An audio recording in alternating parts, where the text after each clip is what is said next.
তেজপুৰত দুটাকৈ Russell viper সাপ উদ্ধাৰ।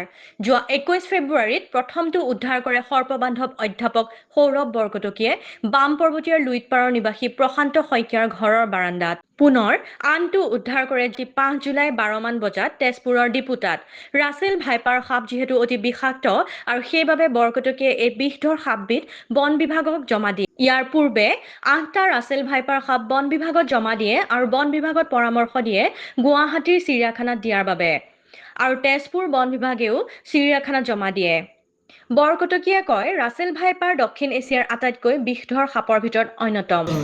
এইটো অসমৰ প্ৰথম কেছ, এইটো ৰাছেল ভাইপাৰ। সেইকাৰণে মই তোমালোকৰ প্ৰতি আহিছোঁ। অহাৰ কাৰণটো হৈ গ'ল যে অলপ সময় মিলাই পেলাই যাই গৈ আহোঁ, কাৰণ যাতে আমাৰ ল'ৰাকেইটাই হাতী খেদিবোৰ গৈ বিপদত নপৰক, হয়নে?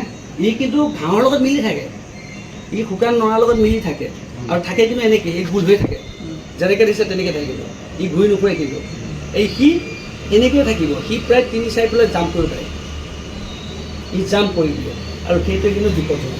সেইকাৰণে অলপ জোতা চোতা আৰু লুজ পেণ্ট পিন্ধি হাতী খেদা টৰ্চ মাৰি যাব। আৰু কিন্তু দিনত ৰাতি বেছি ওলায়। কালি মই ৰাতি 12টাত তেজকি গৈছোঁ, বুজি পাইছা? সেইকাৰণে এইখিনি কথাকে মই বোলো অলপ বুজাওঁ, বুজি লোৱাটো ভাল, বিপদত পোৱাটো, হয়নে? ঠিক আছে, এতিয়া আমাৰ মালাকাৰক এই সাপটো দেখিলে ওচৰলৈ নাযাব আৰু এই সাপটো অজগৰ সাপৰ পোৱালি বুলি ভাবি ধৰিবলৈ নাযাব। যদি